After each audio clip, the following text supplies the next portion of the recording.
परम आराध्यतम गौड़ीय गुरुवर्गेर पादपद्मेर कृपा भिक्षा करे श्रीमद् भक्ति सिद्धांत सरस्वती गौड़ीय मठे आमरा गौर आगमनी व्रतकाले गौर सुंदरेर शुभ आविर्भावेर प्राक्काले गौर कथा सप्ताह सप्ताहेर अंतर्भुक्त हुए गौर सुंदरेर किछु महिमार कथा श्रवण करे आत्मशोधन करार प्रयास करब।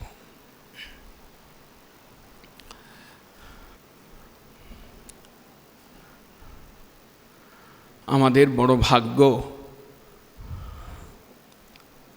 महाजन प्रतिष्ठित कीर्तनाक्ष गोद्रुम दीपस्थ मठे सप्ताहकाल व्यापी महाप्रभुर कथा श्रवण करब। कथा कृष्ण कथा गौर कथा एक जिनी कृष्ण तिनी गौर जेई गौर सेई कृष्ण। यदि कृष्ण कथा गौर कथा एक ही है और यदि आमादेर गौर सुंदरेर कथा सुनबार भाग्य है ताहले सेटा महाभाग्य। कृष्ण कथा महाभाग्यवान जनी सुनते पारेन ठीकई, किन्तु कृष्ण कथा शोनार अधिकार विचार रयेछे। आमरा कलिर जीव कलिहत आमरा आमादेर स्वल्पायु स्वल्प मेधा स्वल्प बुद्धि सम्पन्न आमरा आमादेर जन्य गौर कथा शोना भाग्येर कथा महाभाग्येर कथा। और यदि गौर सुंदरेर प्रति सम्बन्ध ज्ञाने उद्बुद्ध हुए सुनी ताहले महाभाग्य। जार कथा सुनते हैं तार प्रति आमार प्रीति थाका सम्बन्ध ज्ञान थाका दरकार। जार संगे आमादेर सम्बन्ध ज्ञान रयेछे तार कथा सुनतेई आमादेर भालो लागबे, आमादेर रुचि हबे। दुर्भागा काल दुर्भागा आमादेर अनर्थग्रस्त जीवन और तार मध्येई यदि एकटू गौर सुंदरेर प्रति प्रीतियुक्त हुए गौरेर कथा शुनी ताहले सेटा उत्तम है, ताहले सेटा आमादेर पक्षे कार्यकरी है, सेटा आमादेर लाभदायी है। गौर सुंदरेर कथा श्रवण महात्म्य गौरेर कथा शोनार विशेषता आमादेरके अनुभव करते हैं। आमरा नवदा भक्तिर प्रथम अंग निये बसेछि आजके प्रथम अंगेर कार्य करते बसेछि। भागवते उल्लिखित प्रह्लाद महाराजेर उक्ति ते आमरा पाচ্ছি श्रवणं कीर्तनं विष्णु स्मरणं पादसेवनम। नवदा भक्तिर प्रथमटी जेटा थेके भक्ति शुरू, जेटा द्वारा भक्तिर प्राथमिक प्रारंभिक अनुष्ठान श्रवणांग। गोस्वामीगण श्रवणांगेर मध्य जोर दिएছেন, श्रवणांगेर ऊपरे जोर दिएছেন। बिलेवत उरुक्रम विक्रमान जो नो शृण्यते कर्णपुटे नरस्य। भागवत बोलছেন ওটা सर्पेर बिल, ওটা কানের ছিদ্র নয়। যদি তোমার কর্ণ ছিদ্র উরুক্রমের বিক্রম, কৃষ্ণের বিক্রম, কৃষ্ণের অমোঘ লীলা তোমার কর্ণে প্রবেশ না করে, তাহলে তোমার কর্ণছিদ্রটা সর্পের বিল তুল্য। বিলেবত উরুক্রম বিক্রমান যৌ ন শৃণ্যত কর্ণপুটে নরস্য। তুমি নর, তুমি মানব জীবন পেয়েছ, তোমার দুটো কর্ণ ছিদ্র রয়েছে, তুমি বধির নও, কর্ণ ছিদ্র দ্বারা শ্রবণ ক্ষমতা তোমার রয়েছে, কিন্তু তুমি কৃষ্ণ কথা গৌর কথা দিয়ে তুমি কর্ণটাকে ভরে দাও না, তাহলে তোমার এই কর্ণ ছিদ্র দুটি সর্পের বিল বা গর্ত, অন্ধকারময় দুর্গন্ধময় বিষজ্বালাময় এই দুটো ছিদ্র তুমি শোধন করো। বিলেবত উরুক্রম বিক্রমান। যে সংসারে আমরা এসে বসেছি, জন্ম নিয়েছি, বেঁচে রয়েছি, আমাদের জীবনের আনন্দ জড়ানন্দ ভোগ করছি, সেটা মায়ার বিক্রম, মহামায়ার বিক্রমময় এই সংসারে থেকে যদি কর্ণ দুটো সুযোগ আসে কৃষ্ণ কথায় গৌর কথায় ভরিয়ে দেওয়ার, অতি উত্তম, এ সুযোগ ছাড়তে হয় না। কর্ণ ছিদ্র দুটোকে সতেজ করে, কেমন সতেজ? কখনো গরুর বাছুরটাও কান খাড়া করে শোনে, মা আমাকে ডাকছে কিনা, আমার মালিক গোদহন করতে আসছে কিনা। কখনো পশুও কর্ণ খাড়া করে শোনে, তার খাদ্যের দরকার হয়, তার জীবনযাপনের দরকার হয়। গাভীও নিজে বাৎসল্য গুণে নিজের বাচ্চাটাকে সে ডাকছে কিনা সে কর্ণ খাড়া করে শোনে। আর আমরা তো গৌরের ভক্ত, আমাদের কর্ণ দুটোকে একদম কয়েকদিন ধরে পরিষ্কার করে রেখে কানটাকে আগ্রহী করতে হবে গৌরের কথা শোনার জন্য।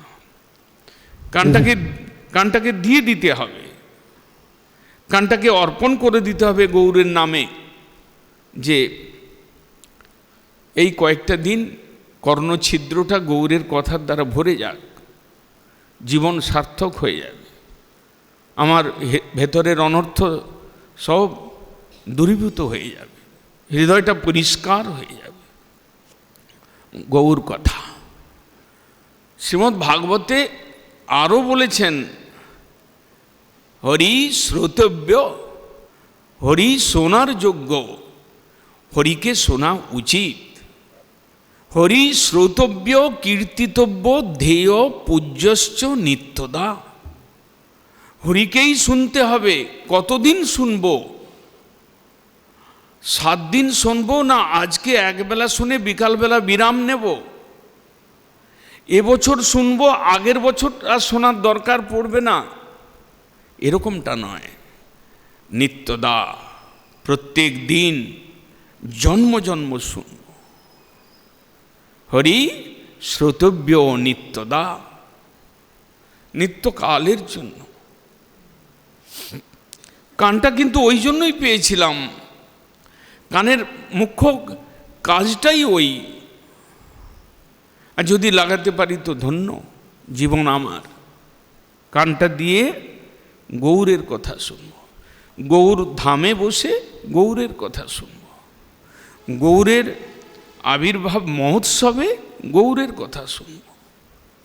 শুনতে শুনতে শুনতে শুনতে ইন্দ্রিয়গুলো শুদ্ধ হবে, উজ্জীবিত হবে, গৌরের আরাধনা করতে উৎসাহ পাব। তাই গৌর কথা শোনা দরকার। বৃন্দাবন দাস ঠাকুর গৌরের লীলা বর্ণন করেছেন, আমাদের জন্য রেখে গেছেন। গৌরের উচ্ছিষ্ট নারায়ণী পেলেন, নারায়ণীর উচ্ছিষ্ট বৃন্দাবন দাস ঠাকুর পেলেন, বৃন্দাবন দাস ঠাকুরের উচ্ছিষ্ট আমরা পেতে বসেছি। বিদায় গৌর হরি বল, গৌর হরি বল। কেমন সুন্দর অবশেষ! বৈষ্ণবের উচ্ছিষ্ট তাহে মোর মনোনিষ্ট। আমরা উচ্ছিষ্ট ভোজি।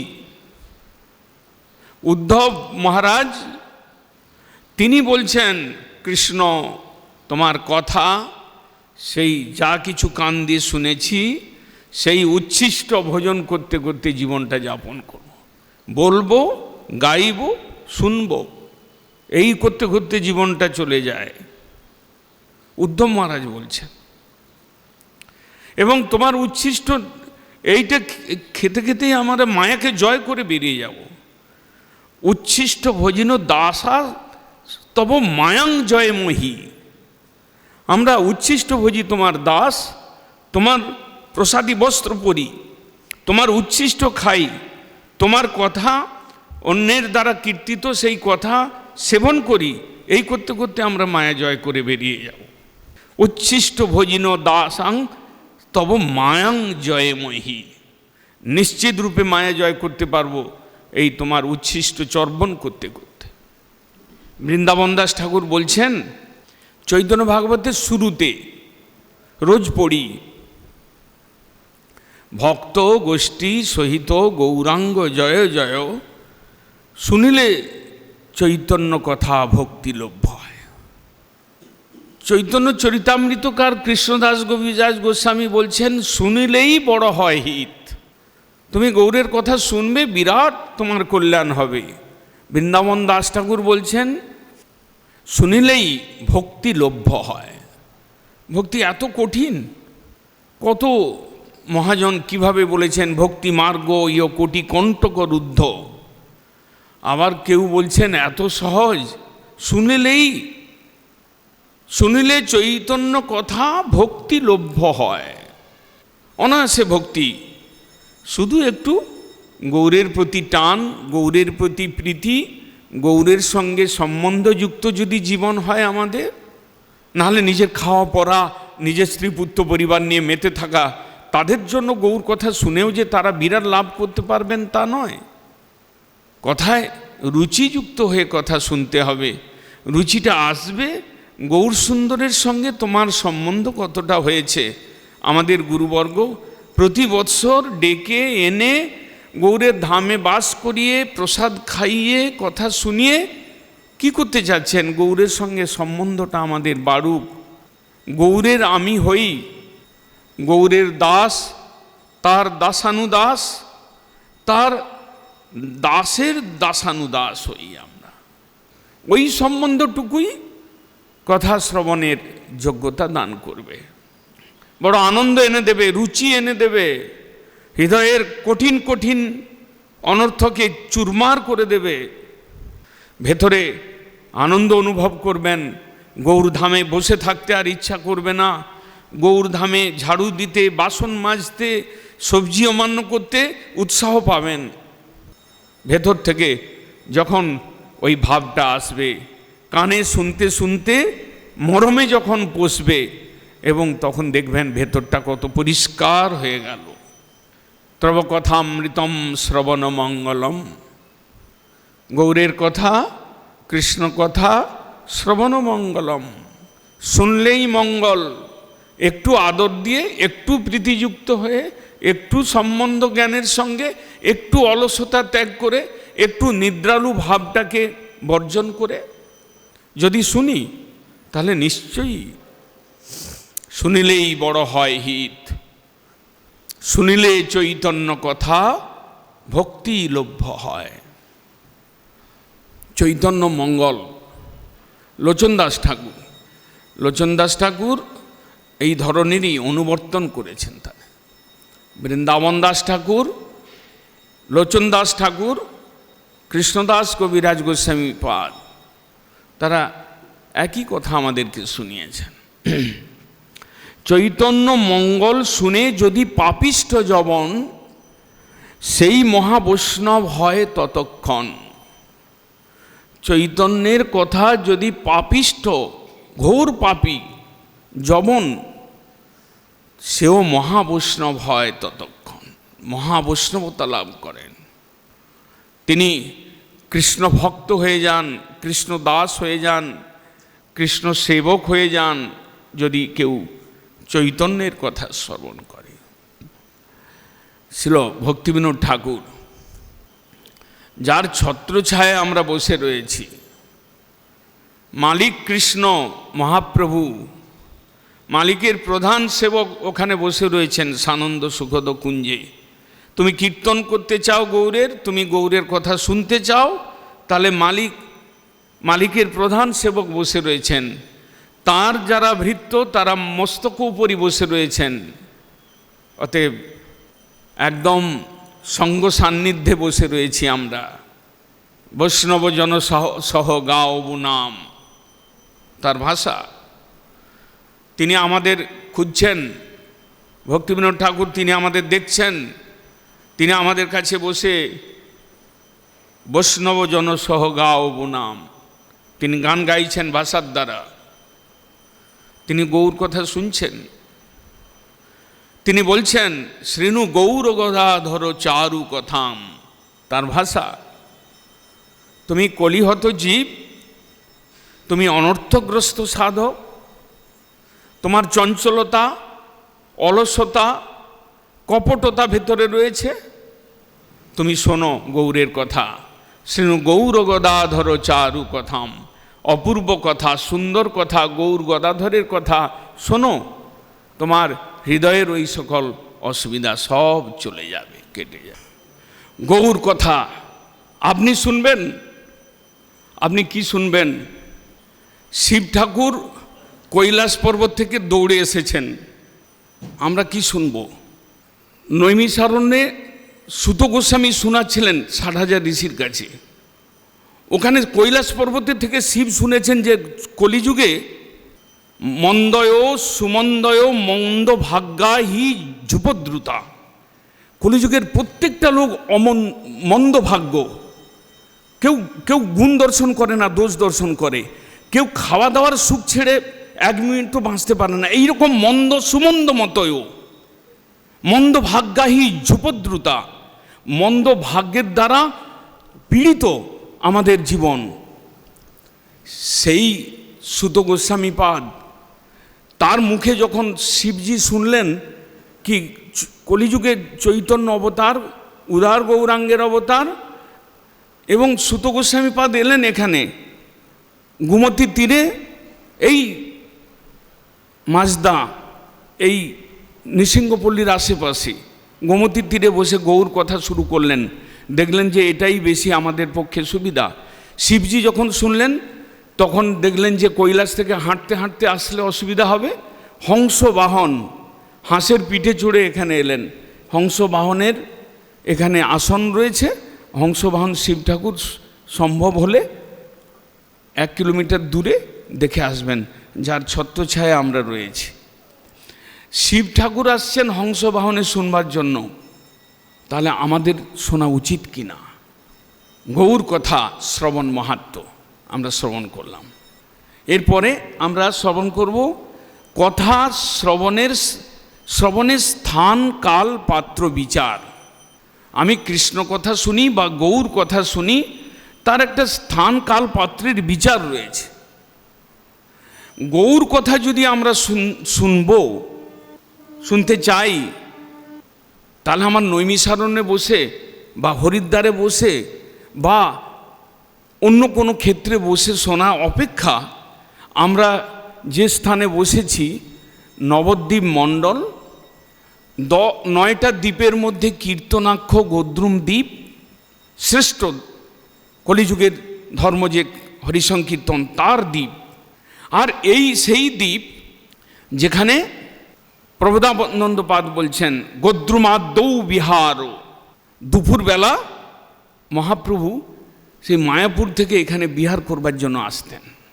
এই সেই সময়, এই সেই স্থান, গৌরের বিহার ভূমি, গৌরের কীর্তন ভূমি, কীর্তনাক্ষ দ্বীপ এবং নবদ্বীপ ধামের অন্তর্গত এইরকম একটা স্থান এবং মহাজন প্রতিষ্ঠিত স্থান, বাউন্ডারির বাইরে নয়। মহাজন বাউন্ডারি ঘিরে দিয়েছেন। মহাজন শ্রীমদ্ ভক্তি সরস্বতী কুঞ্জ বানিয়ে দিয়েছেন। সেই কুঞ্জে বসে, ওদিকে সানন্দ সুখদ কুঞ্জ আর এদিকে প্রভুপাদের কুঞ্জ, ভক্তি সিদ্ধান্ত প্রভুপাদের কুঞ্জে বসে শুনছি। এই সেই স্থান, এমন জায়গায় বসে শুনছি। স্থানের বিচার। ভাগ্যের কেউ যদি চরম সীমা পায়, তাহলে সে শ্রদ্ধা করে গদ্রুম বিহারীর প্রতি আসক্ত হয়ে এই রকম স্থানে কথা শুনবেন, যদি ভাগ্যের চরমতা প্রাপ্ত।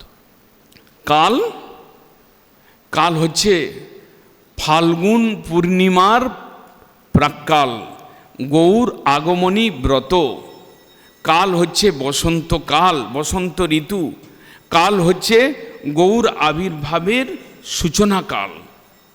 গৌর সুন্দর আসবেন, তার জন্মোৎসব হবে, তার ধাম পরিক্রমণ হবে, তার সেই প্রাক্কাল। প্রাক্কাল পূর্ব সময়ে ধাম পরিক্রমণ করব, ধামের ধুলির উপর দিয়ে হাঁটব, গৌরের নাম করতে করতে হাঁটব, ধামের ধুলায় গড়াগড়ি দেব। তার পূর্বে যদি গৌরের কথাটা শোনা যায়, তার পূর্বে যদি গৌরের কথাটা কানে যায়, তার পূর্বে যদি গৌরের কথা শুনতে শুনতে একটু গৌরের প্রতি আমাদের একটু সম্বন্ধ জ্ঞান বা আদর বা প্রীতি উদয় হয়, এই হচ্ছে কাল। আর পাত্র, পাত্র হচ্ছে বৈষ্ণব জনসহ গাওব নাম। এখানে কোনো শ্রোতা বসে নেই, যিনি লক্ষ লক্ষ শ্রোতা বসে নেই, হাজার হাজার শ্রোতা বসে নেই, পাপ স্খলন করবার জন্য কথা শুনতে বসেনি। আমরা বৈষ্ণব জনকে নিয়ে বসেছি। পাত্র গুরু বৈষ্ণব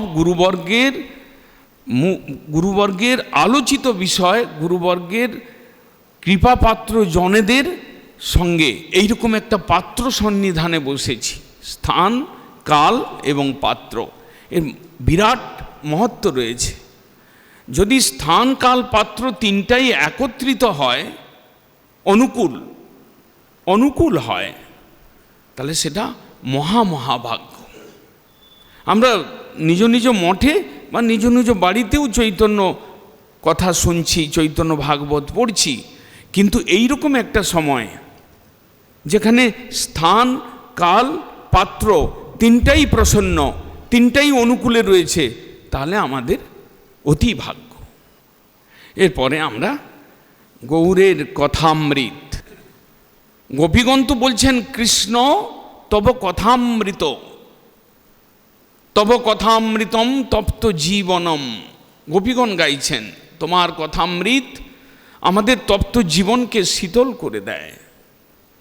তব কথামৃতম তপ্ত জীবনম।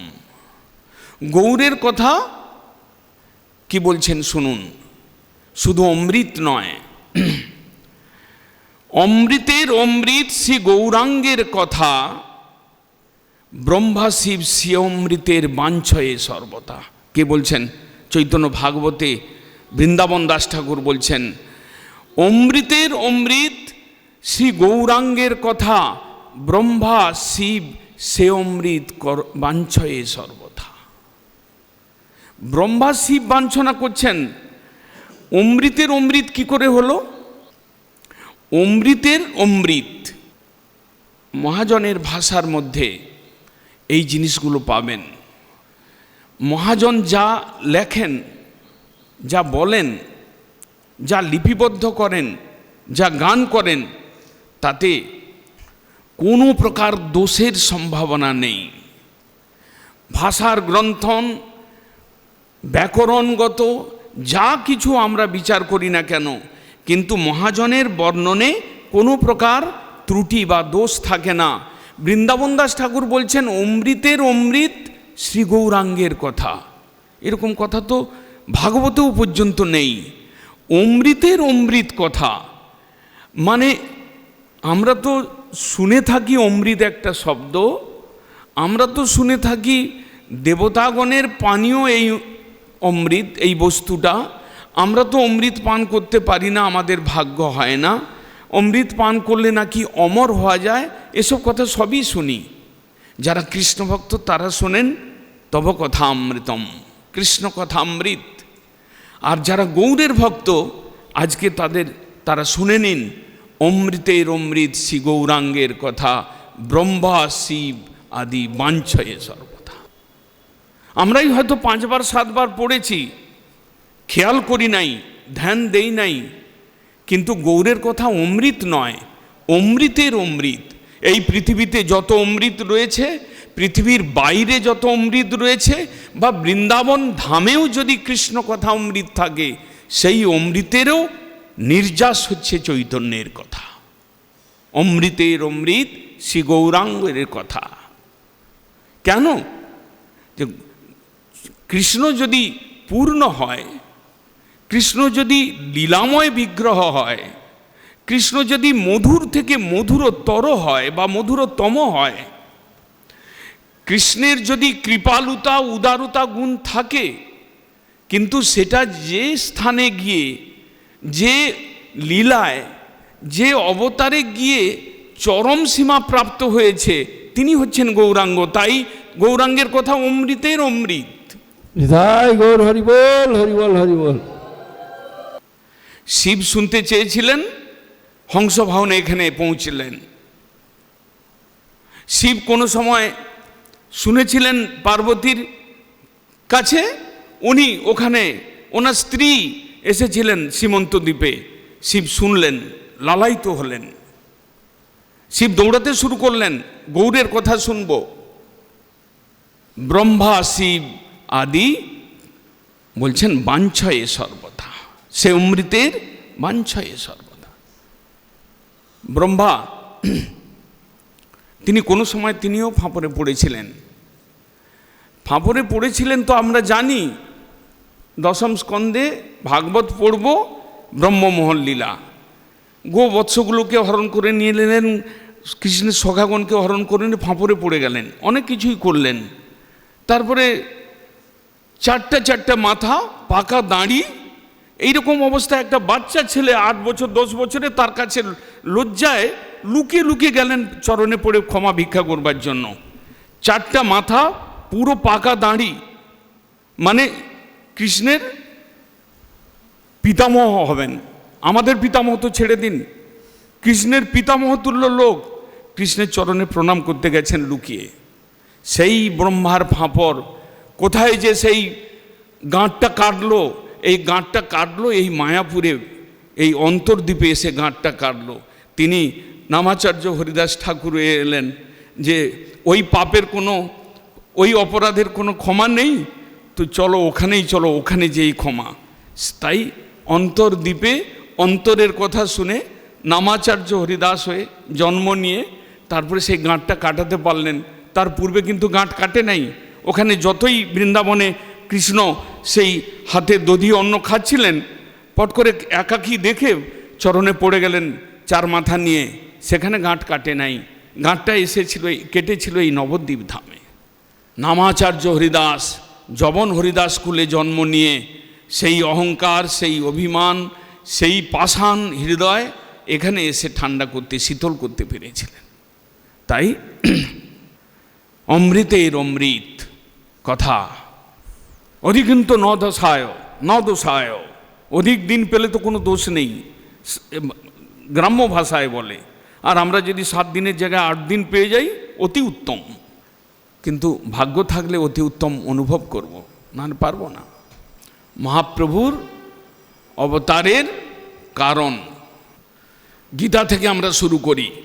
যদা যদা হি ধর্মস্য গ্লানির্ভবতি ভারত অভ্যুত্থানাম অধর্মস্য তদাত্মানম সৃজাম্যহম পরিত্রাণায় সাধুনাং বিনাশায় চ দুষ্কৃতাম ধর্ম সংস্থাপনার্থায় সম্ভবামি যুগে যুগে। ধর্ম সংস্থাপন, মহাপ্রভু আসছেন কলিযুগের যুগধর্ম সংস্থাপন করবেন, সংকীর্তন ধর্ম।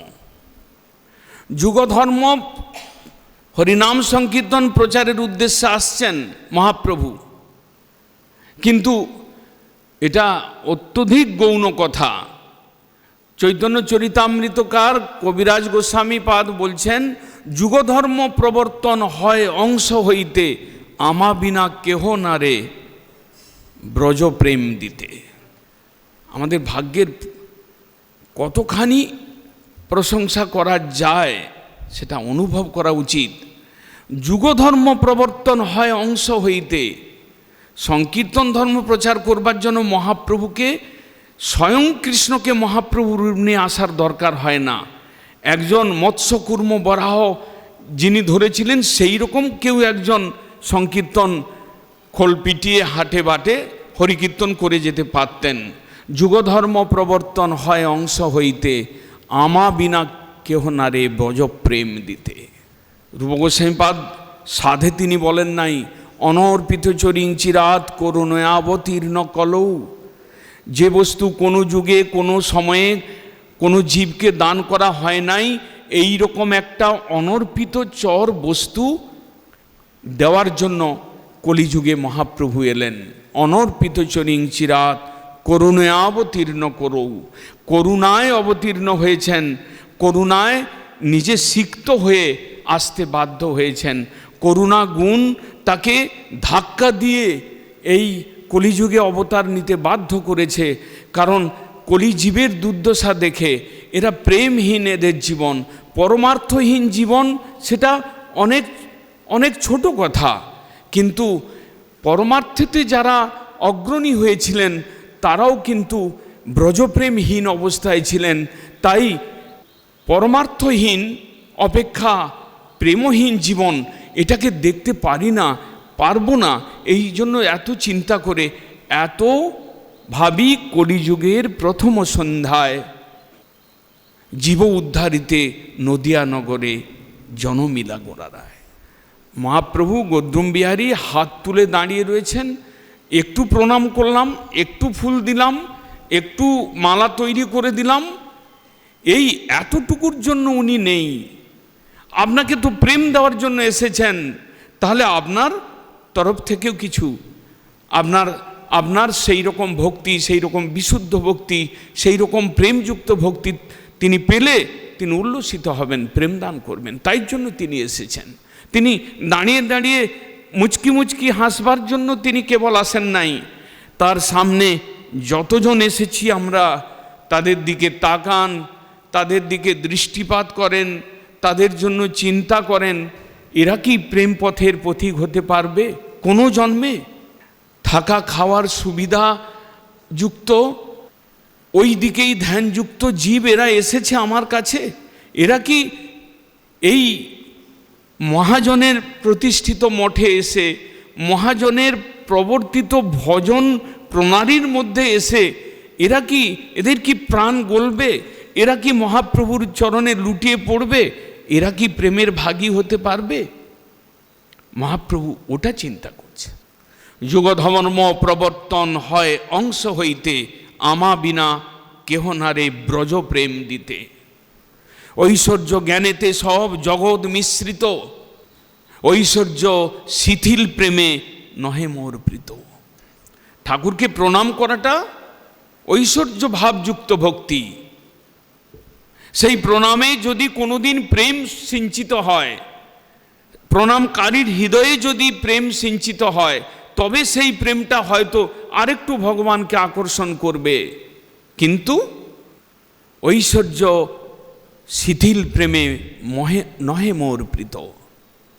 কৃষ্ণ কোনো সময় বলছেন, এই জগৎ তো ঐশ্বর্যভাবে পুজো করছে, আমাকে কত আরতি করে, আমাকে কত পুষ্প অর্পণ করে, আমাকে কত মাল্য চড়ায়, আমার কত বড় বড় মূর্তি তৈরি করে পুজো করে, আমার কত বড় বড় মন্দির তৈরি করে পুজো করে, আমার জন্মদিনে জন্মাষ্টমীতে কত বিরাট আয়োজন করে।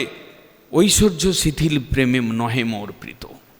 কিন্তু আমি ওইটার দ্বারা বিরাট আনন্দিত হয়ে নাচতে থাকি না। সখা মোরে শুদ্ধ সখকে করে কন্ধে আরোহণ, তুমি কোন বড় আমি তুমি সম, প্রিয়া যদি মান করি করেন ভৎসন, বেদস্তুতি হইতে সেই হরে মোর মন।